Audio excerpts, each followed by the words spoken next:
तो गाइज़ अभी जो इससे पहले वाला लेक्चर था उसमें हम लोगों ने इसके इंडस वैली सिविलाइजेशन के अराउंड 41 क्वेश्चंस कर लिए थे। अब आ गए अपन 42nd क्वेश्चन पे। चलिए जल्दी शुरू करते हैं बिना किसी फालतू का टाइम ख़राब किए। क्या नहीं करना, टाइम ख़राब नहीं करना। बहुत ज़बरदस्त, वेरी गुड। तो अब देखो, अब आता है अपन 42nd क्वेश्चन पे। ये कहता है कि इनमें से कौन सा एक हड़प्पा का पोर्ट है। शांति से पढ़ लो भाई। Which of following is a Harappan port. देखो अभी अपन ने जब 40 क्वेश्चन डिस्कस किए थे उसमें से मैंने साफ साफ हर चौथे, पाँचवें या छठवें, सातवें क्वेश्चन में ये आया है कि भाई साहब जो लोथल है ना, और मैंने बताया भी है कि लोथल जो है that is a dockyard. Lothal पे अपने को डॉक यार्ड मिलता है। डॉक यार्ड मतलब पोर्ट बोल सकते हैं उसको। और लोथल मैंने बताया भी है कि हाँ भाई लोथल जो दैट इज़ इन गुजरात। ठीक है, तो लोथल गुजरात के अंदर है। और तो इसका आंसर साफ साफ बात है कि भाई गुजरात के अंदर है, तो यहाँ पे पोर्ट होएगा। Dholavira is also in Gujarat, ये भी याद रख सकते हैं अपन। अब ये कह रहा है कि इनमें से कौन सा इंडस वैली सिविलाइजेशन की 43rd क्वेश्चन पे आ गए। इनमें से कौन सी इंडस वैली सिविलाइजेशन की एक साइट नहीं है। ठीक है, कालीबंगा हमने पढ़ा। हाँ भाई, कालीबंगा राजस्थान में है और ये उसकी साइट है। रोपर इज इन पंजाब, और ये भी हड़प्पन वैली सिविलाइजेशन या फिर इंडस वैली सिविलाइजेशन की एक साइट है। वैसे ही लोथल भी है। लेकिन जो पाटलिपुत्र है, पाटलिपुत्र क्या है? पाटलिपुत्र इस पटना है पाटलिपुत्र। तो इंडस वैली सिविलाइजेशन था कहाँ पे? जैसे ये अपना कश्मीर हो गया। रुको यार, क्या बना दिया मैंने ये, एक सेकंड। जैसे ये अपना कश्मीर हो गया, तो ये इस तरफ था पूरा का पूरा इंडस वैली सिविलाइजेशन, इस तरफ पूरा घुमा के। ठीक है, पाकिस्तान की तरफ यूँ यूँ, नीचे गुजरात की तरफ, थोड़ा सा जम्मू कश्मीर के अंदर नीचे, थोड़ा सा एमपी की तरफ। तो ये यहाँ था, और वो कहाँ है? बिहार में पड़ रहा है। तो इंडस वैली सिविलाइजेशन के अंदर पाटलिपुत्र तो होएगा नहीं। एक्सप्लेनेशन देख लेते हैं। एक्सप्लेनेशन में क्या कह रहा है ये कि कालीबंगा, रोपर, लोथल सारे के सारे इंडस वैली सिविलाइजेशन के पार्ट हैं। लेकिन पाटलिपुत्र जो है वो आज का मॉडर्न डे पटना, वो महाजनपद के टाइम पे एक बहुत बड़ी सिटी हुआ करती। चलो ठीक है, आगे चलो। 44th क्वेश्चन पे आ गए। विच इज़, इनमें से कौन सी हड़प्पा इसकी साइट नहीं है? तो ये सारे के सारे अपन ने पढ़े हैं। चुंदाद्रो एक साइट है, देसलपुर, कोट दीजी, ये सारी सारी साइट्स हैं इसकी। लेकिन जो सोहागुरा है ना, सोहागुरा क्या है? ये जिस टाइम अपनी इंडस वैली सिविलाइजेशन थी उस टाइम शायद चालकोलिथिक साइट हो चल रही थी। तो चालकोलिथिक साइट है ये, है ना। तो देखो, ना ना ना, मैंने गलत पढ़ दिया भाई साहब, मैं किसी और चीज़ से कंफ्यूज कर रहा था। तो जो सोहागुरा है, सोहागुरा राप्ती नदी के ऊपर गोरखपुर डिस्ट्रिक्ट के अंदर, उत्तर प्रदेश के अंदर एक गांव है। Nice, good. और यहाँ पे कॉपर प्लेट इंस्क्रिप्शन मिलती हैं मौर्य टाइम की, जो कि अपने को अलग अलग इन्फॉर्मेशन देती हैं। लेकिन जो चांदूद्रो है, कोट दीजी है, देसलपुर है, सारी सारी हड़प्पन साइट है। चांदूद्रो मैंने क्या बताया कि चांदूद्रो जो है और कोट दीजी है, उसके अलावा अपना वो एक और है ना जिसका नाम एम से स्टार्ट है यार, मोहनजोदारो हो गया। ये सारे के सारे पाकिस्तान के सिंध प्रोविंस के अंदर हैं। लेकिन जो हड़प्पा है, Harappa is in the Punjab province of the Pakistan. चलो ठीक है। और देसलपुर जो मैंने यहाँ पे हो गया, गुजरात के अंदर हो गया। तो सोहागुरा से मैं कंफ्यूज कर गया था, तो इस चीज़ का मेरे को ध्यान रखना चाहिए यार। खैर, इनमें से सबसे बड़ी साइट कौन सी है हड़प्पा की? देखो भाई साहब, हड़प्पा की साइट आज की डेट में सबसे बड़ी है राखीगढ़ी, जो कि हरियाणा के अंदर है, हिसार के पास। ठीक है, उसके अलावा इससे पहले देखो, जैसे जैसे धीरे धीरे खुदाई होती जा रही है, एक्सकावेशन हो रहा है, वैसे वैसे अपने को पता लग रहा है कि हाँ भाई ये साइट ज़्यादा बड़ी हो गई। लेकिन इससे पहले क्या था कि जो मोहनजोदारो है, जो पाकिस्तान के अंदर है, वो अपनी बड़ी साइट मानी जाती थी। लेकिन आज की डेट में कौन सी है? राखीगढ़ी। 45th क्वेश्चन हो गया। The biggest Harappan site in India is Rakhigarhi. Same question 46 भी हो गया। अरे कहाँ आ गए यार। हाँ, तो अब देखो 47th, Indus valley civilisation which was placed on banks of river, which was placed on the banks of river. तो कौन सी नदी के ऊपर इंडस वैली सिविलाइजेशन थी? देखो, इंडस वैली सिविलाइजेशन उन नदियों के ऊपर होगी जो क्या तो इंडस की ट्रिब्यूटरी होंगी। ठीक है, सिंधु और इंडस एक ही चीज़ है। चेनाब जो है वो इंडस की ट्रिब्यूटरी है, झेलम इज़ इंडस की ट्रिब्यूटरी। तो ये सारी की सारी आ गई यहाँ पे। लेकिन जो गंगा है, गंगा के ऊपर इंडस वैली सिविलाइजेशन नहीं थी। क्यों? क्योंकि गंगा के ऊपर बाद में आके गंगा, गंगा के ऊपर बाद में आके यहाँ पे जो सिविलाइजेशन एस्टेब्लिश होती है दैट इज़ वैदिक। वैदिक सिविलाइजेशन बीच में आती है यूपी के साइड में, यहाँ से आके। ठीक है, तो गंगा के ऊपर ये वाली सिविलाइजेशन हो गई। अब क्या है देखो, ये इसका एक्सप्लेनेशन देख लेते हैं। Geographically Indus valley civilisation Jhelum river से लेके हिंडोन रिवर तक फैली हुई है। और हिंडोन रिवर क्या है? यमुना रिवर की एक ट्रिब्यूटरी। आलमगीरपुर के पास भी, आलमगीरपुर इसका एक एक्सटेंशन है। मैंने बताया था कि आलमगीरपुर एक पार्ट है इंडस वैली सिविलाइजेशन का, जो कि यूपी के अंदर है। ठीक है, और क्या कह रहा है, इसके अलावा ये चेनाब, रावी, सतलज, झेलम, ये सारी की सारी इसकी हैं इंडस वैली सिविलाइजेशन, गंगा इसकी नहीं है। People of Indus valley civilisation believed in, अब क्या कह रहा है कि इंडस वैली सिविलाइजेशन के लोग किसके अंदर बिलीव करते थे? देखो, इसका एक क्वेश्चन हो सकता है मदर गॉडेस। क्यों? क्योंकि मदर गॉडेस की अपने को वो मिली है, क्या कहते हैं उसको यार, टेराकोटा मिला अपने को मदर गॉडेस का। ठीक है, खिलौने के तौर पे। उसके बाद स्पिरिट एंड ब्रह्मा, देखो स्पिरिट और ब्रह्मा, आत्मा के ऊपर विश्वास करना, रिचुअल के ऊपर विश्वास करना, सैक्रिफाइशियल सिस्टम्स के ऊपर विश्वास करना।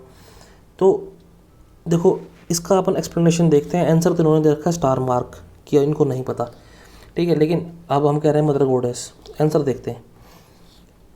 आंसर क्या कह रहा है कि इंडस वैली सिविलाइजेशन की जो लिपि है, स्क्रिप्ट है, वो अभी तक किसी को समझ में नहीं आई है। ठीक है, और शायद ये लोग मदर गॉडेस को वर्शिप करते होंगे, लॉर्ड शिवा को वर्शिप करते होंगे। लॉर्ड शिवा का इसने यहाँ पे क्यों लिया है एग्जाम्पल? क्योंकि इनके पास एक सील के ऊपर पशुपतिनाथ की फ़ोटो मिलती है। पशुपतिनाथ जिसको अपन मानते हैं भगवान शिव, उसके बाद अपने को थोड़े से एविडेंस मिले हैं फैलस के भी। ठीक है, तो फैलस मतलब शिवलिंग, तो ऐसा कह सकते हैं कि शायद भगवान शिव की भी पूजा करते होंगे, है ना। और ये कह रहा है कि शायद वो यज्ञ भी परफॉर्म करते होंगे, क्योंकि हवन कुंड अपने को मिला है गुजरात के अंदर, राजस्थान के अंदर कुछ साइट्स में। और ब्यूरियल रिचुअल्स, लोगों को दफनाया गया है बहुत सी जगह, तो ऐसा माना जा सकता है कि ये आत्मा के अंदर भी बिलीव करते थे। ठीक है, ह्यूमन सेक्रीफाइस के एविडेंस अपने को मोहनजोदारो में मिले हैं। तो इसने क्या कह रही है कि देखो भाई, अपने को ये लोग भगवान में, गॉडेस के अंदर विश्वास कर रहे हैं, तो ये ऑप्शन के अंदर है। ठीक है, यज्ञ, फायर पिट, हवन कुंड अपने को गुजरात और राजस्थान के अंदर मिलते हैं, तो हवन अगर कर रहे हैं तो वो रिचुअल कर रहे हैं, तो रिचुअल भी इसका आंसर हो गया। ठीक है, लोगों को दफना रहे हैं, ठीक है ये लोग, तो ये आत्मा हो गई कि भाई ये स्पिरिट के अंदर बिलीव करते थे। और ये मोहनजोदारो के अंदर अपने पास कुछ लोगों को सेक्रीफाइस करने का भी मिलता है, तो ये सेक्रीफाइशियल सिस्टम हो गया। तो इसका मतलब तो इसने सारे के सारे ऑप्शन ही ठीक बोल दिए के हिसाब से, अगर अपन कंक्लूड करें तो। खैर, नेक्स्ट क्वेश्चन पे आते हैं। इंडस वैली पीपल वर्शिप्ड, किसको वर्शिप करते थे? देखो, अगर पशुपतिनाथ को ही वर्शिप कर रहे हैं तो इसका आंसर शिव है। ठीक है, A is the right answer. Explanation देख लेते हैं। एक्सप्लेनेशन क्या कह रहा है कि ये देखो, हिंदू गॉड शिवा या फिर पशुपतिनाथ आ गया ना यहाँ पे, तो पशुपतिनाथ, सॉरी मैं पशुपतिनाथ बोल रहा हूँ बार बार यार, पशुपति है वो, है ना। तो पशुपति सील जो है ये अपने को मिली है, जिसके अंदर एक मेल है, उसके 3 फेस हैं, और वो योगा पोस्चर के अंदर बैठा हुआ है, जिसके चारों तरफ राइनो है, बफेलो है, एलिफेंट है, टाइगर है। ठीक है, तो ये हिस्टोरियंस इसका ये मानते हैं कि ये शायद भगवान शिव ही होंगे। ठीक है, या फिर इसको प्रोटो शिव भी मानते हैं कि पुराने वाला भगवान शिव। ठीक है, तो उसके अलावा अपने को मैंने बताया कि भाई साहब लिंग मिल रहे हैं, जिसको इंग्लिश में फैलस बोलते हैं, तो it is a symbol of lord Shiva. अब आते हैं नेक्स्ट क्वेश्चन पे। Who was the director of archaeological excavation that led, इस टाइम कौन बंदा था जो कि आर्कियोलॉजिकल एक्सकवेशन जिसकी वजह से अपने पास हड़प्पा और मोहनजोदारो के अंदर खुदाइयाँ होती हैं? ऑप्शन देख लो, लॉर्ड मकोले, सर जॉन मार्शल, उसके अलावा क्लाइव और कर्नल टैड। ठीक है, तो इस चीज़ को रटना पड़ेगा अपने को साफ साफ कि भाई सर जॉन मार्शल जो थे वो डायरेक्टर जनरल थे आर्कियोलॉजिकल सर्वे ऑफ इंडिया के। अब देख रहे हो, आर्कियोलॉजिकल सर्वे ऑफ इंडिया भी अपने अंग्रेज़ों ने इस्टेब्लिश किया था। क्या नाम बताया? जब हड़प्पा और मोहनजोदारो की एक्सकवेशन हो रही थी, उस टाइम अपने जो आर्कियोलॉजिकल सर्वे ऑफ इंडिया के जो डायरेक्टर जनरल थे वो जॉन मार्शल थे, और वो इस टाइम के से लेकर इस टाइम तक रहे हैं। ठीक है, उन्होंने Dayaram Sahni, this name is important, क्या नाम बताया? दयाराम साहनी, जिन्होंने एक्सकवेशन की और अब ये क्या कहते हैं, हड़प्पा को निकाल लिया 1921 के अंदर, दयाराम साहनी। ठीक है। उसके बाद जो दूसरा नाम भी इम्पोर्टेंट है, राखल दास बनर्जी, इन्होंने मोहनजोदारो को 1922 के अंदर डग आउट कर लिया। तो अपन ने क्या 3 इंपॉर्टेंट नाम देखे, sir John Marshall, this is an important नाम, जो कि डायरेक्टर जनरल थे। दयाराम साहनी, जिन्होंने हड़प्पा की खुदाई करके हड़प्पा को निकाला 1921 के अंदर, ये इंपॉर्टेंट नाम हो गया। और राखल दास बनर्जी, जिन्होंने 1922 के अंदर मोहनजोदारो को खुदाई करके निकाल दिया। ठीक है। अब क्या करा है, 2 Indians for next question, 2 Indian associated with the discovery of Indus valley civilisation कौन कौन है। तो देखो, अब इसके अंदर अभी अपन ने पढ़ा राखल दास बनर्जी एंड दयाराम साहनी, इंडियंस की बात हो रही है, ना कि जॉन मार्शल तो आर्कियोलॉजिकल सर्वे ऑफ इंडिया के बनते थे। ठीक है। तो इसका आंसर साफ साफ क्या होना चाहिए, राखल दास बनर्जी एंड दयाराम साहनी। अभी अपन ने क्या बात की, दयाराम साहनी ने क्या निकाला, इन्होंने निकाला हड़प्पा, इन्होंने क्या निकाला, मोहनजोदारो। ठीक है, कोई दिक्कत इसके अंदर, कोई दिक्कत नहीं, आंसर इज ए। अब आते हैं नेक्स्ट क्वेश्चन के अंदर। नेक्स्ट क्वेश्चन के सारे अपने ऑप्शन देखो शांति से। ठीक है, ये आया है अपने UPARO के अंदर पूछा गया है, और UPARO। खैर, तो हड़प्पा अभी अपन ने किसने क्या किया कि हड़प्पा को किसने खोजा भाई, हड़प्पा को खोजा दयाराम साहनी ने। ठीक है, ए पे लगाओ दयाराम साहनी। अब ये देखो, ए जो है वो ए मतलब हड़प्पा का तीसरा है अपना, तो 3, तो सिर्फ ऑप्शन सी के अंदर ही ये चीज़ बैठ रही है। ठीक है, ए का ऑप्शन ए में 4 दे रखा है, बी में 1 दे रखा है, सिर्फ सी ही ऑप्शन जो है जो अपना ठीक है। तो इतना सिंपल सवाल, अगर आपको सिर्फ यही बताना है कि हड़प्पा किसने निकाला, तो क्वेश्चन सोल्व हो जाएगा। लेकिन अगर फॉर द पर्पज ऑफ रट्टा मारने के लिए अपन कर सकते हैं कि भाई साहब हस्तिनापुर से कौन रिलेटेड है, BL लाल, तक्षशिला से किसका संबंध है, तो इट इज़ जॉन मार्शल, और कौशाम्बी इज़ NG मजूमदार। खैर, इसका एक्सप्लेनेशन देखते हैं, उसको एक्सप्लेनेशन में भी कुछ नहीं दे रखा है, एक्सप्लेनेशन में भी मैच द फॉलोइंग ही कर रखा है। ये चलते हैं आगे अपन, विच ऑफ द फॉलोइंग इनमें से कौन करेक्टली मैच नहीं है।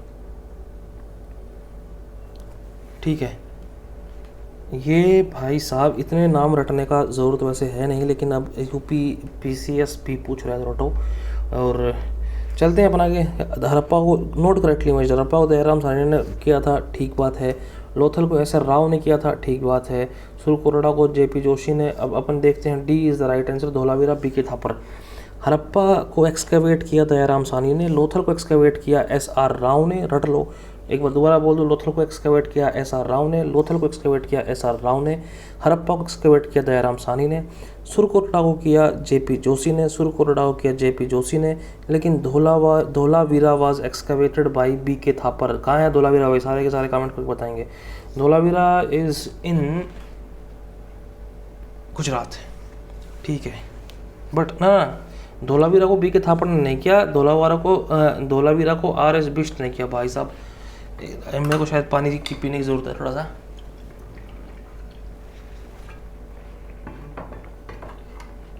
इसलिए ऑप्शन D इज रॉन्ग।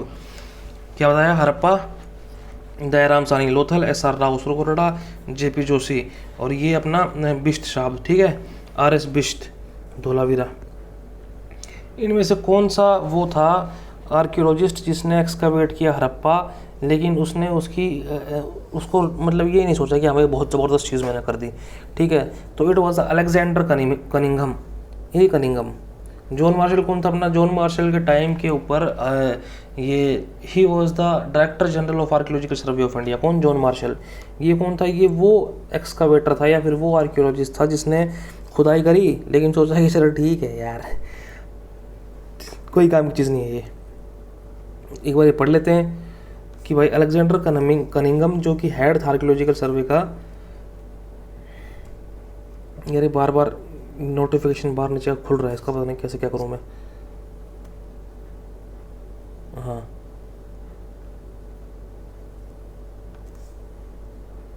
चलो अब ठीक है शायद। हाँ, तो क्या कह रहा हूँ, अलेक्जेंडर कनिंघम जो है ना, उन्होंने, अरे यार एक second, just give me moment guys.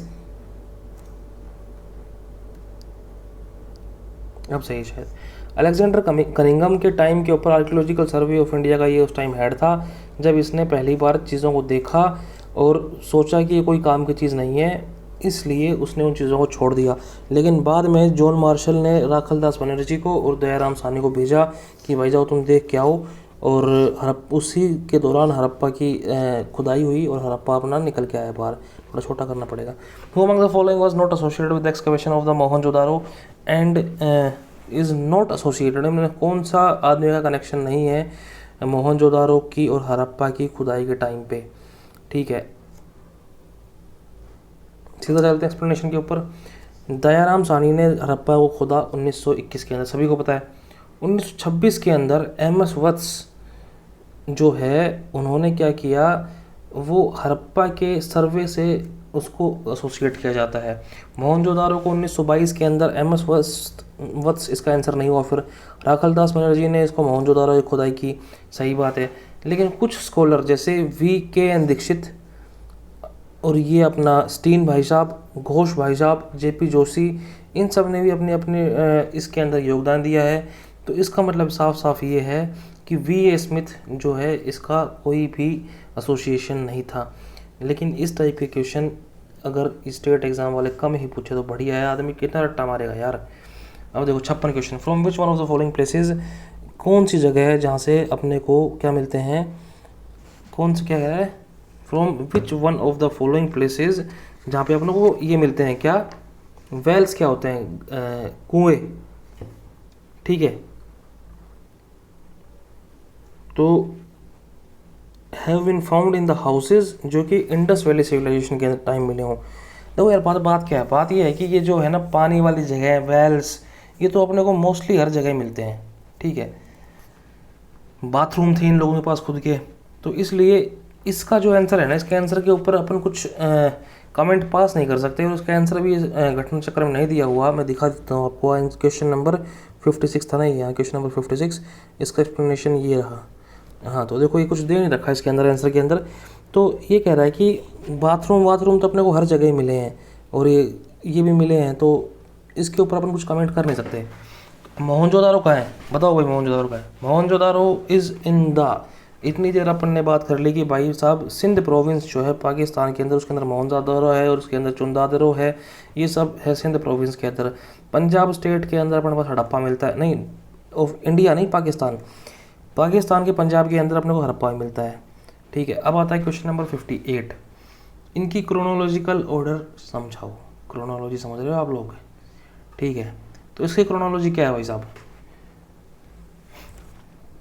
सबसे पहले अपने पास IAS प्री का क्वेश्चन है ये। सबसे पहले अपने पास क्या आता है, सबसे पहले अपने पास भाई साहब वो स्टोन एज वगैरह आता है। उसके बाद अपना आता है अर्बन कल्चर। अर्बन कल्चर कैसे आएगा, अर्बन कल्चर अपना हड़प्पा से आता है। ठीक है, जैसे हड़प्पा ख़त्म होता है वैसे अपने पास वैदिक टाइम आता है और वैदिक टाइम के अंदर ये लोग लेके आते हैं हल, लोहे के हल। हड़प्पा के टाइम पे लोहे के हल नहीं थे, लेकिन लोहे के हल थे। मैंने बताया था आपको, बनावली जो जगह है BANAWALI, बनावली जो कि हरियाणा के अंदर है, वहाँ पे अपने पास हल का वो मिला है, क्या, टेराकोटा, मिट्टी का बना हुआ हल मिला है। तो सबसे पहले क्या है अपने पास, सबसे पहले अपने पास आया urban culture in the Indus valley civilisation. Iron flow मिलता है अपने को किस टाइम में, आयरन फ्लो मिलेगा अपने को उस टाइम में, अरे वो बताओ तो सही किस टाइम में यार, वैदिक टाइम के अंदर। उसके बाद जो इसके ये दिखा रखा है ना पंच मार्क्ड कॉइन्स आते हैं 6ठी शताब्दी के अंदर, 6th BC शताब्दी का मुझे नहीं पता क्या होती है, लेकिन 6th BC के अंदर अपने पास पंच मार्क्ड कॉइन्स आते हैं।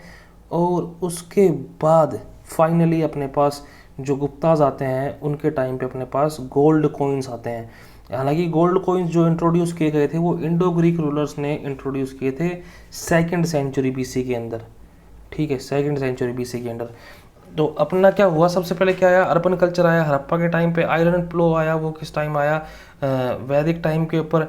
पंच मार्क्ड सिल्वर कॉइन्स आया 6ठी सेंचुरी BC के अंदर। कब आया, 6th सेंचुरी BC के अंदर पंच मार्क कॉइन्स। और गोल्ड कॉइन सबसे पहले अपने पास इंडो ग्रीक्स लेके आते हैं 2nd सेंचुरी BC के अंदर। तो D is the right answer. अब इसका एक्सप्लेनेशन देख लेते हैं एक बार।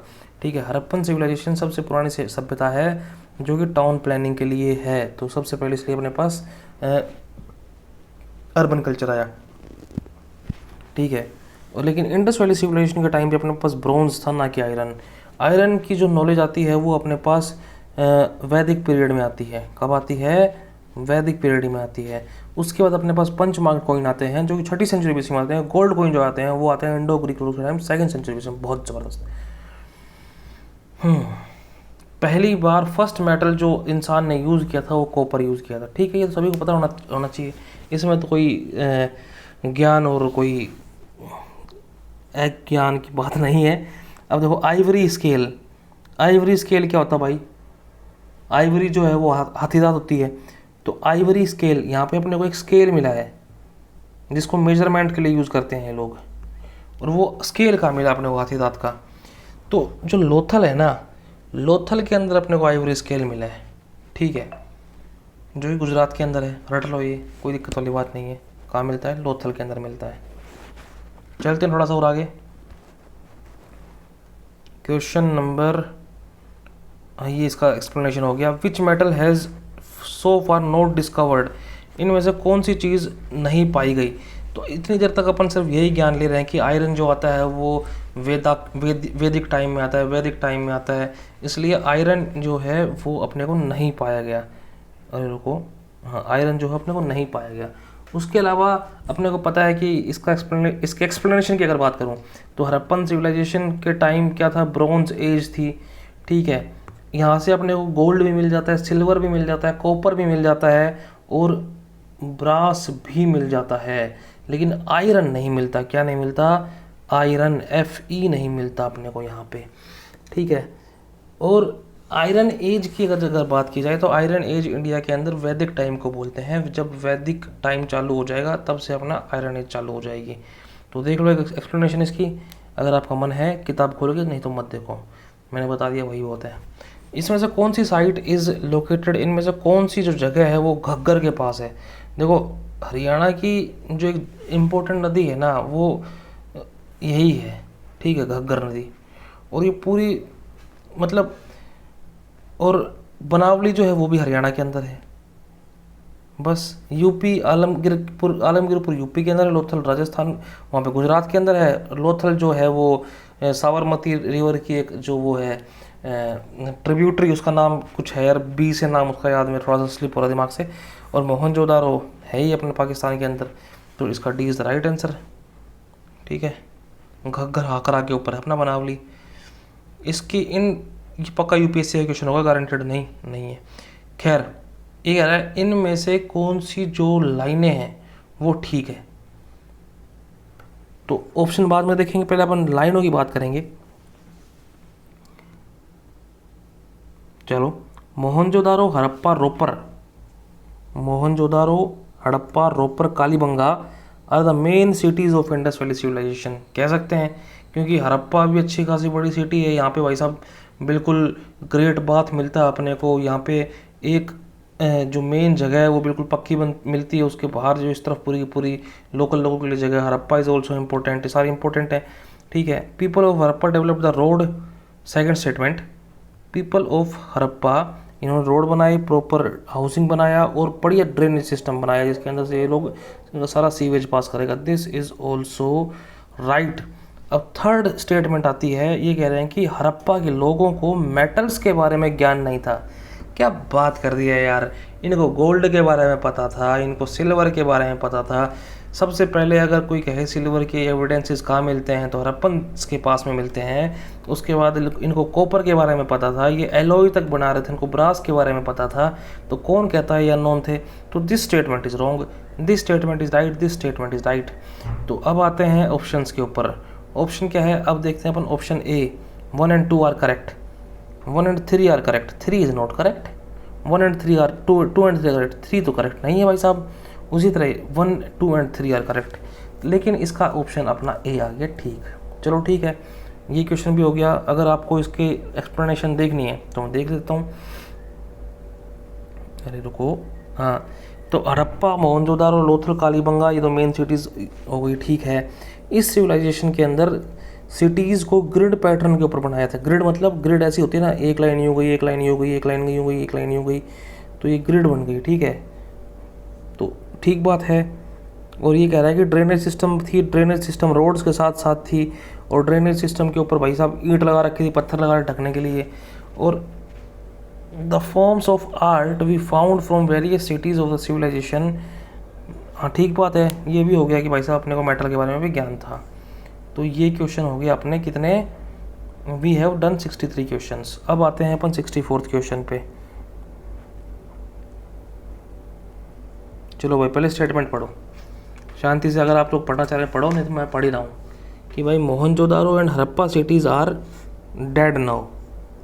इसका मतलब क्या हुआ? मतलब ये सिटियाँ मर चुकी हैं? यस, इनके अंदर कोई रहता ही नहीं है, इनके अंदर रहने वाले मर चुके हैं, तो इसलिए ये सत्य वचन है। दे वर डिस्कवर्ड ड्यूरिंग एक्सकवेशंस, सही बात है। इनको खुदाई के टाइम पे जब खुदाई कर रहे थे वहाँ पे तब पता लगा कि भाई दो शहर मोहनजोदारो और हड़प्पा भी हैं। लेकिन क्या खुदाई करने की वजह से ये सिटीज़ डेड हो गई? ऐसा तो नहीं है। तो इसलिए इसका रीज़न जो है, इसलिए जो सेकंड स्टेटमेंट है ना, इसको एक्सप्लेन नहीं कर पा रही है। तो मतलब असर्शन भी राइट है, रीज़न भी राइट है, लेकिन सेकंड स्टेटमेंट इसको एक्सप्लेन नहीं कर पा रही है। तो अब अपन ऑप्शन देख लेते हैं। ठीक है, ऑप्शन देखा तो अपन ने कि भाई both A and R are true, और आर इसका एक्सप्लेनेशन है। नहीं, गलत बात। ए और आर दोनों करेक्ट हैं, लेकिन आर इसका एक्सप्लेनेशन नहीं है। बिल्कुल सही बात, ये हो गया। कोई दिक्कत वाली बात नहीं। एक्सप्लेनेशन पढ़ने का मन नहीं है हमारा, टाइम ही नहीं है इतना। ज़रूरत पड़ेगी तो पढ़ लेंगे किसी में। 65th क्वेश्चन, कहाँ से अपने को रॉक कट आर्किटेक्चर मिलता है? रॉक कट आर्किटेक्चर, इसका मतलब देखो, रॉक कट आर्किटेक्चर अगर आप आर्ट एंड कल्चर पढ़ोगे तो उसके अंदर आपको पता लगेगा, लेकिन आर्ट एंड कल्चर में फालतू घुसने की जगह अपन इसका एक्सप्लेनेशन देखते हैं शांति से। धोलावीरा पहली बात तो सेकंड लार्जेस्ट साइट है हड़प्पा की, सबसे बड़ी राखी गढ़ी है। धोलावीरा जो है अपनी रन ऑफ कच्छ के अंदर है। रन ऑफ कच्छ कहाँ है? ये अपना रन ऑफ कच्छ है गुजरात का। कहाँ पे? जैसे रुको एक सेकंड, ये है अपना गुजरात, ठीक है। ये काठियावाड़ पेनिनसुला और ये अपना ऊपर रन ऑफ कच्छ, ठीक है। तो यहाँ पे अपना ये है धोलावीरा। आर एस बिष्ट और उसके कलीग्स ने मिलकर इसको खोजा। धोलावीरा इज़ मोस्ट प्रोमिनेंट, जो कि अपने को इन्फॉर्मेशन दे रही है धोलावीरा के अंदर भी ग्रेट बात है, ठीक है। और ये ग्रेट बात जो है रॉक कट है, मतलब जैसे पत्थर होगा वहाँ पे, पत्थर जैसे एक पत्थर है। रॉक कट का मतलब क्या हुआ? एक सेकंड यार, रॉक कट का मतलब क्या हुआ? रॉक कट का मतलब ये हुआ कि जैसे ये पत्थर है, अब इसको काट के इसके अंदर गड्ढा खोद दिया और ये ऊपर से मिटा दिया, और इसके अंदर ये बन गया ग्रेट बात, या फिर कोई भी जगह बन गई जिसके अंदर अपन पानी भर सकते हैं या फिर कुछ भी कर सकते हैं। तो पत्थर को काट के चीज़ बना दी गई, ठीक है, तो रॉक कट हो गया। तो इसका अपन ने रट लिया कि भाई साहब धोलावीरा के अंदर रॉक कट है, और धोलावीरा सबसे बड़ी साइट नहीं है, सेकंड लार्जेस्ट साइट है। सबसे बड़ी अपनी कौन सी है? राखी गढ़ी, जो कि हरियाणा के अंदर है। धोलावीरा कहाँ है भाई साहब? अभी अपन ने पढ़ा, जल्दी बताओ धोलावीरा कहाँ है? Dholavira is in Gujarat. कहाँ पे? रन ऑफ कच्छ के अंदर। अगला चलो, विच हड़प्पन सिटी, कौन सी हड़प्पन सिटी को 3 पार्ट में डिवाइड किया गया है? देखो मैं बताता हूँ कौन सी सिटी को डिवाइड किया गया है। इसका ऑप्शन ए देख लो, लोथल को नहीं किया गया, मैं बता रहा हूँ। कालीबंगा को नहीं किया गया, ठीक है। लेकिन धोलावीरा जो है उस सिटी को 3 पार्ट में डिवाइड किया गया है। तो अपन को धोलावीरा के बारे में क्या क्या पता लग गया? Dholavira is in Gujarat. धोलावीरा के अंदर रॉक कट आर्किटेक्चर है। धोलावीरा को 3 पार्ट में डिवाइड किया गया है। 3 पार्ट मतलब जैसे कि सिटी के 3 पार्ट हो गए ना, एक पार्ट ये यहाँ पे कोई लोग रह रहे हैं, यहाँ पे कोई लोग रह रहे हैं, यहाँ पे कोई लोग रह रहे हैं, इस टाइप से। उसी तरह धोलावीरा रन ऑफ कच्छ के अंदर है। धोलावीरा सेकंड लार्जेस्ट है, और धोलावीरा की खोज करी आर के बिष्ट साहब ने, ठीक है। तो रट लिया अपन ने, बहुत ज़बरदस्त। चलो अब चलते हैं 68th क्वेश्चन के ऊपर।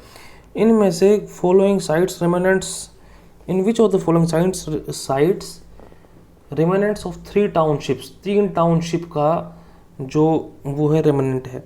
तो इस क्वेश्चन में और इससे पहले वाले क्वेश्चन के अंदर कोई अंतर नहीं है। ये कह रहा है कि इनमें से कौन से टाउन के अंदर 3 टाउन्स के रिमेनेंट है। एक टाउन को अपन 3 पार्ट में डिवाइड कर रखा है, तो वो सिर्फ वही है धोलावीरा। कोई इशू? नो इशू, ठीक है। Highly advanced water management system of Harappa, सबसे ज़्यादा हाईली एडवांस्ड वाटर मैनेजमेंट कहाँ मिलता अपने को? Has been unearthed. देखो धोलावीरा के अंदर अपने को क्या मिला है, रॉक कट रिजर्वायर मिला है या फिर रॉक कट आर्किटेक्चर मिला है। जैसे पत्थर है, पत्थर को काट के अपन ने यहाँ इसको काट दिया और यहाँ पे भाई साहब बढ़िया पानी भरने की जगह बना दी। अगर मैं हिस्ट्री का वो पढ़ा रहा होता, घटना चक्कर नहीं पढ़ा रहा होता, तो अभी मैं आपको बिल्कुल वो चीज़ दिखाता जो कि एनसीईआरटी के अंदर बनाया हुआ है। लेकिन अभी मेरे पास इसके अंदर स्लाइड के अंदर कुछ और है नहीं, सिर्फ मैंने फ़ोटोज़ खींच रखी हैं इसकी, तो मैं नहीं दिखा पा रहा। लेकिन धोलावीरा के अंदर क्या है, ये अपना रॉक कट आर्किटेक्चर है जिसकी बढ़िया कैपेसिटी है और इनके पास बढ़िया वाटर मैनेजमेंट का सिस्टम था। ठीक है, कोई दिक्कत वाली बात नहीं है, धोलावीरा के अंदर था भाई। चलते हैं आगे। विच of the following sites has yielded evidence of double burial, इनमें से कौन सी साइट्स के अंदर डबल बरियल का वो मिलता है। देखो यार, पता बात क्या है, एविडेंस अपने को ट्रिपल बरियल के मिलते हैं, ठीक है, और वो मिलते हैं लोथल के अंदर। ट्रिपल बरियल मतलब 3 चीज़ें एक साथ दफन कर दी, और लोथल जो है वो इम्पोर्टेंट, वो ये सब थी, ठीक है। तो लोथल के अंदर क्या मिलता है अपने को, एविडेंस ऑफ ट्रिपल बरियल। अब इसका अपन पढ़ते हैं एक्सप्लेनेशन, ये क्या कहता है। देखो, एविडेंस ऑफ ट्रिपल बरियल मिल रहे हैं अपने को लोथल के अंदर, और ये क्या था, एक इम्पोर्टेंट ट्रेड सेंटर था। लोथल था इंपॉर्टेंट ट्रेड सेंटर क्यों, गुजरात के अंदर है, और यहाँ पे अपने पास डॉकयार्ड भी है, पोर्ट भी है, ठीक है। Its town planning was different than the Harappa. City को 6 सेक्शन में डिवाइड किया गया था लोथल को, ठीक है, और हर एक जो सिटी थी वो एक बढ़िया प्लेटफॉर्म के ऊपर बनी हुई थी। और इसके बाद क्या कहता है कि double burial has been found from Kalibanga. Kalibanga के अंदर अपने को डबल बरियल मिल रहा है। If you follow the number of burials option, अगर अपन इन बरियल्स के ऑप्शंस को फॉलो करते हैं तो ऑप्शन सी करेक्ट होगा। If you follow the evidence तो सी और डी दोनों करेक्ट होंगे। खैर, इस टाइप के जो ये ऑप्शंस हैं वो उनको स्टेट पीसीएस वाले देते रहते हैं यार, ये क्या कर सकते हैं इनका। चलते हैं आगे 70 के बाद 71 पे। कहाँ गया क्वेश्चन, कितने हैं इसमें यार, मैं कोई बता दो एक बार। बस अपन 10 क्वेश्चन और बचे हैं, वी आर ऑलमोस्ट डन। अभी कह रहा है कि रिसेंटली एक्सकवेशंस मिले हैं हड़प्पन साइट सनोली से अपने को एक्सकवेशन मिले हैं। ये उस टाइम का करंट अफेयर्स का ऑप्शन होगा, करंट अफेयर्स का क्वेश्चन होगा। ये कह रहा है कि रिसेंटली एक्सकवेशंस मिले हैं हड़प्पन साइट सनोली से। वो क्या एक्सकवेशंस मिले हैं, उस टाइम ह्यूमन बरियल्स मिले थे, आदमी मुर्दे लोगों का वो बरियल, ठीक है। अब देखते हैं इसका एक्सप्लेनेशन। सनोली जो है वो कहाँ है, वो उत्तर प्रदेश के अंदर है, ठीक है। और यहाँ से अपने को 125 कब्र मिली हैं इंडस वैली सिविलाइजेशन के टाइम की सनोली में, और ये ग्रेव्स सारी की सारी नॉर्थ साउथ डायरेक्शन के अंदर ये ओरिएंटेड है, सारी की सारी ऐसे हैं नॉर्थ साउथ, ठीक है, नॉर्थ साउथ डायरेक्शन। और some of the burials are found with, इनके कुछ बरियल्स के पास एनिमल बोन्स भी हैं, गोल्ड, कॉपर, बेंगल, ये सब चीज़ें साथ लेके रखी हुई हैं।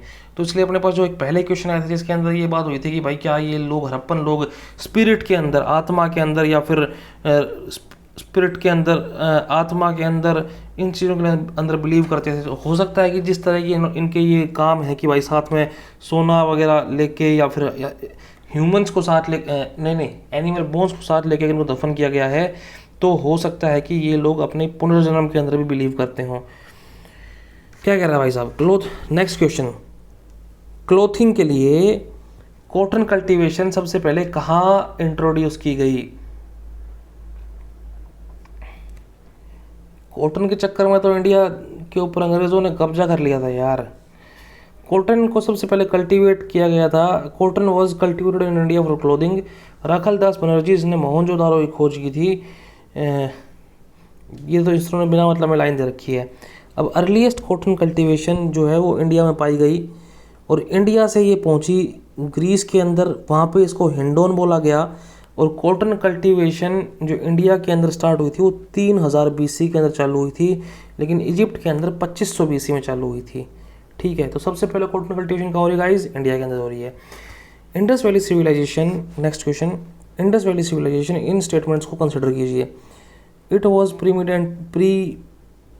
प्रीडोमिनेंटली एक सेक्युलर सिविलाइजेशन थी, एंड रिलीजियस एलिमेंट होते हुए भी डोमिनेंट नहीं थे, ठीक है।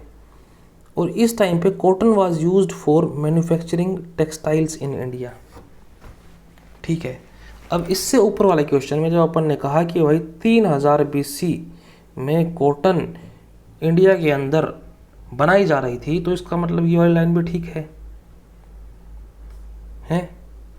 और ये लोग जिस तरह से जी रहे थे उस तरह से हम इनको बोल सकते हैं कि इनका रिलीजन हो ना हो लेकिन ये सेक्युलर जरूर थे। ठीक है, तो इसलिए both of the options are ठीक। अब अपन देखते हैं इसके ये नीचे दिया हुआ एक्सप्लेनेशन। इंडस वैली सिविलाइजेशन को क्या कहते हैं? सेक्युलर बोलते हैं।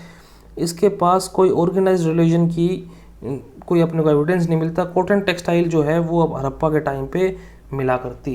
ठीक है भाई साहब। अब देखते हैं question number 74। Which of the following characteristics, ये इनमें से कौन से कैरेक्टरिस्टिक है इंडस वैली सिविलाइजेशन के? इसको आप लोग भाई साहब एक बार ढंग से पढ़ें। इसका मैं कोशिश करता हूँ कि ऑप्शन छुप जाए। IAS प्री के अंदर आया हुआ है ये क्वेश्चन, और क्या कह रहा है कि इसका पहला ऑप्शन है उनके पास बहुत बड़े मंदिर और क्या थे, प्लेस थे। ठीक है, अब जब मंदिर की बात आ गई ना, किसकी बात आ गई? मंदिर की। तो अपने पास ऐसा कोई वो नहीं है कि एविडेंस कि इनके पास मंदिर थे कि नहीं। अब आते हैं सेकंड स्टेटमेंट पे। ये लोग मेल और फीमेल डेटीज़ को वर्शिप किया करते हैं। तो ये जो ऑप्शन है मैंने बताया, दो चीज़ें हैं, एक मदर गॉडेस, क्या है? एक मदर गॉडेस और एक है पशुपति। तो हम कह सकते हैं mother goddess is female, Pashupati is male. तो इनके पास दोनों डेटीज़ थे, फीमेल और मेल, दोनों टाइप के भगवान थे। ये कहते हैं कि दे एम्प्लॉयड हॉर्स ड्राउन चैरियट्स इन वारफेयर। ये कह रहा है कि इनके पास घोड़ों वाले रथ थे और उससे लड़ाई किया करते। अरे इस टाइम तो अपने को घोड़ों के एविडेंस नहीं मिलते। ठीक है, इतने घोड़ों के एविडेंस नहीं मिलते अपने पास। यहाँ पे बुल्स के एविडेंस मिलेंगे अपने को, टाइगर का एविडेंस मिलेगा, डियर का मिलेगा, काऊ का एविडेंस नहीं मिला अपने को। ठीक है, तो ये सब थे। तो इसका जो करेक्ट आंसर आया दैट इज़ ओनली बी, मतलब सिर्फ 2 राइट है। एक्सप्लेनेशन देखते हैं। कोई टेम्पल या फिर वर्शिप टेम्पल, नो टेम्पल या फिर place of worship has been found, नहीं मिला है। जो रिलीजियस सोर्स की बात करते हैं वो सिर्फ अपने को पत्थर मिले हैं, सील मिली है जिनके ऊपर इन टाइप की कलाकृति बनी है, जैसे कि पशुपति की कलाकृति बनी है। ये कह रहा है कि फीमेल डेटीज थी शिवा, क्या कह रहा है, कहाँ से गया? By this it is known that female deities Pashupati, snake, ये सब, इन सब की पूजा हुआ करती।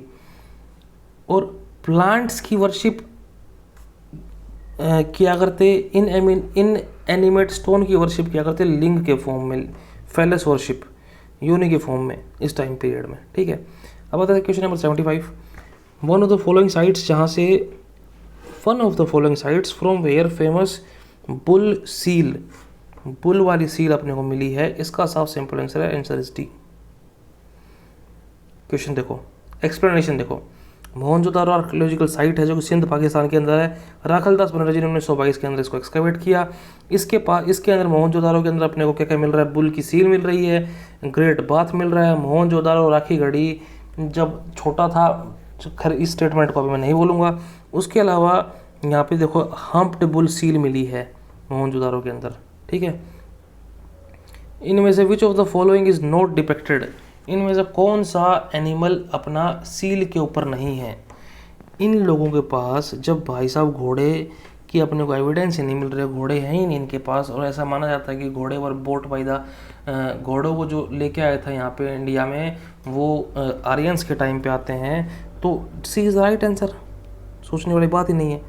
पीपल ऑफ हड़प्पन सिविलाइजेशन, इनको घोड़ों के लिए जाना जाता है, लेकिन मतलब मैं कह रहा हूँ कि हड़प्पन सिविलाइजेशन के जो लोग थे ये घोड़ों को जानते थे। सिर्फ एक जगह अपने को घोड़े का एविडेंस मिलता है, सिर्फ एक जगह घोड़े की बोन्स मिलती हैं, एविडेंस क्या, बोन्स ही मिलती हैं। और ये स्टेटमेंट जो उन्होंने बनाया है, this statement is not all together true. लेकिन क्या कह रहे हैं कि सील्स के एविडेंस अपने को नहीं मिलते। मेजॉरिटी ऑफ सील्स जो मिली हैं उनके ऊपर वन हॉर्न्ड बुल मिला है, बफेलो मिला है, टाइगर मिला, राइनो मिला है, बकरी मिली है और हाथी मिला है। 77 remains of which animal has been discovered, remains of have not been discovered. देखो घोड़े की एक जगह हड्डी मिली है और काऊ की भी इतना कुछ अपने को एविडेंस नहीं मिलते हैं, लेकिन ये इस टाइप के क्वेश्चन जो हैं दीज आर वो क्या कहते हैं कंट्राडिक्टरी क्वेश्चंस, या फिर उसको बोलते हैं ना कि हाँ भाई कौन कौन से होते हैं यार वो सनसनीखेज क्वेश्चंस। तो इन क्वेश्चंस में ज़्यादा उलझना नहीं है और हर बुक को चेक भी नहीं करना है, छोटी मोटी चीज़ों को याद रखना है। देखो इनमें से क्या कह रहा है, काऊ और एलिफेंट तो अपने को मिले हैं, लेकिन घोड़े के ऊपर कुछ डिस्प्यूट है। तो मैंने कहा कि एक जगह घोड़े की हड्डी मिली है, ठीक है, लेकिन latest excavation has revealed the evidence of horse. अगली लाइन क्या कहती है इसकी कि लेटेस्ट एक्सकवेशन ने घोड़े के भी सबूत अपने को दिए हैं। Evidence of lion from the is, शेर के एविडेंस अपने को कहीं से नहीं मिलते। Question number 78 report of IIT Kharagpur study group कहता है कि लो रेनफॉल फॉर बहुत से टाइम के लिए क्या हो गया था। IIT खड़गपुर का स्टडी ग्रुप ये कहता है कि कम बारिश की वजह से इंडस वैली सिविलाइजेशन का पतन हो गया, ये कह रहा है IIT खड़गपुर। लेकिन अब ये कह रहा है कि कितने सालों के लिए कम बारिश हुई तब इनका पतन हुआ, 600 साल, 700 साल, 900 साल और 800 साल। ठीक है, ये क्वेश्चन आपको किसी किताब में नहीं मिलेगा। ये क्वेश्चन बिहार ने पूछा है, बिहार PSC ने, तो उसको याद कर लो कि भाई साहब 900 साल तक बारिश नहीं हुई IIT खड़गपुर के हिसाब से, इसलिए ये लोग बेचारों का फॉल हो गया। ठीक है, IIT खड़गपुर क्या कहता है कि यहाँ पे भाई साहब इंडस वैली सिविलाइजेशन के अंदर 900 साल तक बहुत कम बारिश हुई। इसका मतलब ये कह सकते हैं कि यहाँ पे सूखा पड़ा 900 साल तक, और 900 साल के बाद इंडस वैली सिविलाइजेशन के अंदर पर लोगों की छुट्टी हो गई। ऑन डाइटी, हॉर्न मतलब सींग वाला भगवान जो कि टेराकोटा के ऊपर बना हुआ है, वो अपने को कहाँ से मिला है। चलो अभी जल्दी से सोच के बताएंगे कि भाई जो ये सींग वाला जो डाइटी है ये कहाँ से मिला है अपने को, बताओ। तो जो सींग वाला डाइटी है ये अपने को मिलता है कालीबंगा से। कालीबंगा से अपने को और भी चीज़ें मिली हैं, हवन कुंड मिला है कालीबंगा से, और एक ट्रायंगुलर टेराकोटा मिली है जिसके ऊपर एक सींग वाला भगवान को बनाया गया है, जिसके एक साइड तो बकरी है जो कि रस्सी से इसको खींचा जा रहा है बाय वन ह्यूमन। और इसका मतलब क्या होता है कि ये कहना चाह रहा है कि भाई साहब एक तो कालीबंगा के अंदर अपने को हवन कुंड मिला है, ठीक है, हवन कुंड का मतलब यहाँ पे रिचुअल्स हुआ करते हैं। उसके बाद यहाँ पे कालीबंगा के अंदर अपने को एक टेराकोटा मिला जो ट्रायंगुलर शेप का है, उसके ऊपर एक भगवान बना जिसके ऊपर एक ही सींग है, और इस टेराकोटा के में एक साइड में एक इंसान दिखा रखा है जो एक बकरी को घसीट रहा है रस्सी बांध के। तो इसका ये लोग कंक्लूड कर रहे हैं कि ये जो इंसान है इस बकरी को लेके जा रहा है, किस लिए, इसकी बलि देने के लिए। ठीक है, तो इस टाइम ऐसा कह सकते हैं कि भाई साहब सैक्रिफाइस करने वाले जो अपने पास ट्रेडिशन थे वो चालू हो गए थे कालीबंगा के अंदर। अब क्वेश्चन आता है अपने पास कौन सा, इनमें से कौन सी सिविलाइजेशन रिवर नाइल नदी के ऊपर वो हुई है। क्वेश्चन नंबर 80, और इसके बारे में आप लोग मुझे सोच के बताएंगे कि भाई साहब नील रिवर है कहाँ पे। ठीक है, जल्दी सोचो guys. Roman civilisation, Indus valley civilisation तो गलत हो गया क्योंकि ये लिखा ही हुआ है, जब ये इंडस वैली सिविलाइजेशन तो सिंधु नदी के ऊपर होगी। ग्रीक हो नहीं सकता, रोमन हो नहीं सकता, इसका answer is D, Egyptian civilisation. देखते हैं इसका एक्सप्लेनेशन। इजिप्ट सिविलाइजेशन जो थी वो नील नदी के ऊपर 3000 साल तक फल फूलती रही, फ्लोरिश होती रही। नील रिवर जिसको अपन लाइफ लाइन ऑफ इजिप्ट बोलते हैं वहीं से बहती है। ठीक है, उसके बाद क्या कह रहा है कि Nile is a major north flowing, ये सब बकवास है, इसको आप मत सोचो, लेकिन अपने को जो अपने पास सोचने वाली बात है वो अपने सोच ली कि भाई साहब इजिप्शियन सिविलाइजेशन जो थी वो नील नदी के ऊपर थी। ठीक है, अब आते हैं क्वेश्चन नंबर अपन 81 पे। 81 कह रहा है कि what is the north south sequence of the, ये सिविलाइजेशन दे रखी हैं, इनका नॉर्थ साउथ सीक्वेंस बताओ। देखो भाई साहब, एज़टेक जो सिविलाइजेशन है, इसमें जो दे रखी है एज़टेक, एज़टेक सिविलाइजेशन, वो एज़टेक एक ट्राइब है, वो है मैक्सिको के अंदर, नॉर्थन मैक्सिको के अंदर। कहाँ है? नॉर्थन मैक्सिको के अंदर। जो माया है वो सिविलाइजेशन जो है वो है आज की डेट में ग्वाटेमाला के अंदर, ठीक है। और ये मुइस्का सिविलाइजेशन जो है ये कोलंबिया के टाइम में था, एक टाइम पे, ठीक है, कोलंबिया में। और इनका सिविलाइजेशन जो है वो पेरू के अंदर है। तो ये जो ज़्यादातर चीज़ें हैं ना, ये अपने को उठा के दी हुई हैं अमेरिका के साइड से, ठीक है। Mexico, Guatemala, Colombia, Peru. अगर आपको ये पता है ना कि हाँ भाई ये ट्राइब्स कहाँ मिलते हैं, तो ये चीज़ें आपकी और आसान हो जाएंगी। तो क्या बताया मैंने, इसका आंसर पहले देखो डी, एज़टेक का है मैक्सिको। एक सेकंड रुको guys, just give me moment. ये हो गई, मुझे थोड़ा छोटा बनाना पड़ेगा।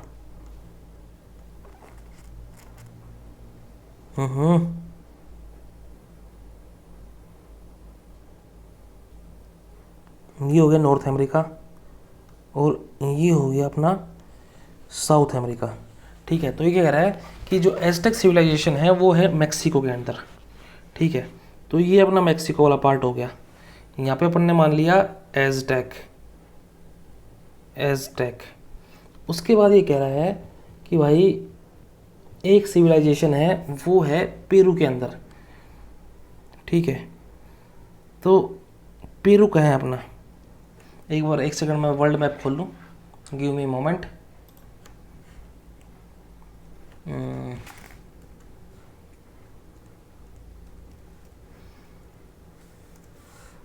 तो एज़टेक का बताया मैंने नॉर्थ अमेरिका के अंदर, और ये नॉर्थ अमेरिका मतलब मैक्सिको के अंदर।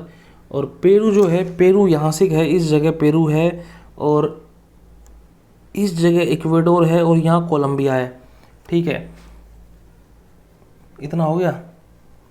तो इस हिसाब से क्या मतलब हुआ, मोसिका सिविलाइजेशन जो है वो कोलंबिया के अंदर थी, इस जगह थी मोसिका सिविलाइजेशन, इस जगह थी अपनी लास्ट वाली सिविलाइजेशन कौन सी,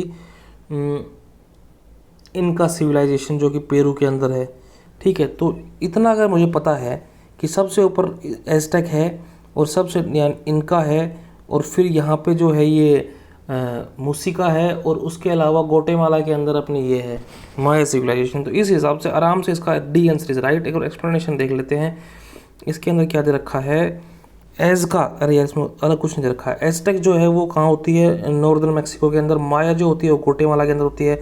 मूसिका जो होती है कोलंबिया के अंदर होती है, और इनका सिविलाइजेशन जो होती है वो पेरू के अंदर होती है। बस अब क्या कहता है, द फर्स्ट एंशिएंट सिविलाइजेशन जो डेवलप हुई, पहली एंशिएंट सिविलाइजेशन जिसने डेवलप किया राइटिंग सिस्टम को इन अ प्रॉपर सिस्टम, कौन थी, कौन था, मैं था, तू था। तो इसका आंसर सुमेरियन। सुमेरियन ऐसी पहली सिविलाइजेशन है जिसने राइटिंग सिस्टम को डेवलप किया, तो इसका सी आंसर इज राइट। तो पीपल ऑफ सुमेरियन सिविलाइजेशन, इन्होंने सबसे पहले राइटिंग सिस्टम को डेवलप किया। इनकी जो वो था स्क्रिप्ट थी, their script was very simple and primitive. और ये नाम दे रखा है cuneiform script of Sumeria, sorry, cuneiform script of Sumeria, उसको माना जाता है संसार की one of the earliest script, ठीक है। क्या मानता है, one of the earliest script. चलो गाइज, वेरी नाइस। ये अपने हो गए 82 क्वेश्चंस बहुत जल्दी, और अपना इसी के साथ इंडस वैली सिविलाइजेशन निपट गया। मिलते हैं आपसे नेक्स्ट लेक्चर में फॉर द वैदिक एज, या फिर जो भी मेरा मन करेगा, या फिर जो भी आप लोग कमेंट कर करेंगे उस चीज़ का लेक्चर आ जाएगा। तब तक के लिए बाय टाटा, टेक केयर, शब खैर, जय हिंद, जिंदाबाद।